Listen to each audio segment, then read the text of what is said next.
ఇక డీటెయిల్స్ లోకి వెళ్తే మాజీ మంత్రి సిద్దిపేట శాసనసభ్యులు హరీష్ రావుకు తెలంగాణ హైకోర్టులో ఊరట లభించింది. ఇటీవల జరిగిన శాసనసభ ఎన్నికల్లో ఆయన గెలుపు చెల్లదంటూ బీఎస్పీ అభ్యర్థిగా పోటీలో ఉన్న ప్రస్తుత కాంగ్రెస్ చక్రధర్ గౌడ్ పిటిషన్ దాఖలు చేశారు. ఎన్నికల అఫిడవిట్లో హరీష్ రావు తప్పుడు సమాచారాన్ని సమర్పించారని, ఆయన ఎన్నికపై అనర్హత వేటు వేయాలని న్యాయస్థానాన్ని కోరుతూ పిటిషన్ దాఖలు చేశారు.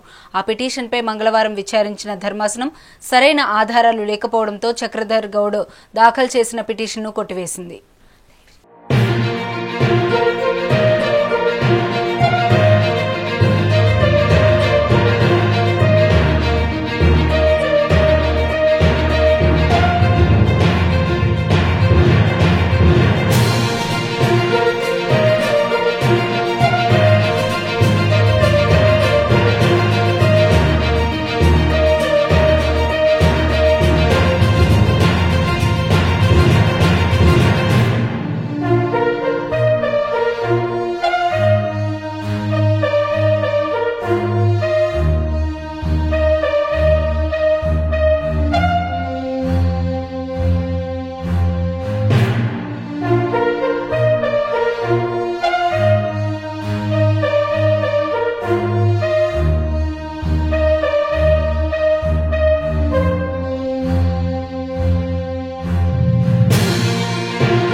మాజీ మంత్రి సిద్దిపేట శాసనసభ్యులు హరీష్ రావుకు తెలంగాణ హైకోర్టులో ఊరట లభించింది.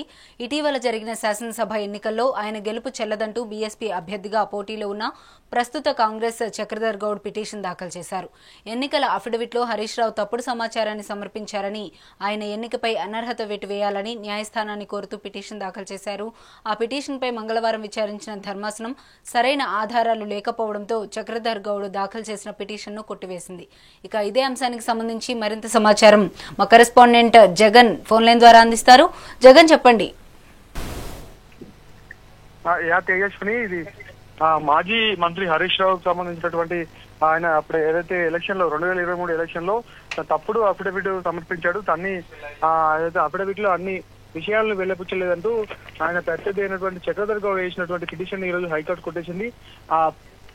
అప్పుడు ఏదైతే ఎలక్షన్ లో జరిగిన తర్వాత చక్రధర్ గౌడ్ అదే తప్పుడు పత్రాలను ధ్రువపత్రాలను ఎలక్షన్ కమిషన్ ముందు వచ్చి ఎలక్షన్ కమిషన్ మోసం చేశాడు, ఆయన ఎన్నిక చెల్లదు అంటూ కూడా చక్రధర్ గౌడ్ పిటిషన్ వేశారు. దాన్ని ఈ రోజు తెలంగాణ హైకోర్టు కొట్టివేసినటువంటి పరిస్థితి ఉంది. దీంతో పాటు అంటే అంతకు ముందు కూడా ఫోన్ ట్యాపింగ్ కేసులో కూడా ఇదే చక్రధర్ గౌడ్ ఆ పిటిషన్ కూడా దాఖలు చేశారు. ఫోన్ ట్యాపింగ్ కేసులో హరీష్ రావుకు సంబంధం ఉందంటూ కూడా ఒక పిటిషన్ దాఖలైంది. దాన్ని కూడా ఇటు ధర్మాసనం కొట్టేసినటువంటి పరిస్థితి. అంటే ఈ రెండు విషయాల్లో కూడా ఇటు హరీష్ రావుకు ఊరట లభించిందని కూడా మనం చెప్పుకోవచ్చు.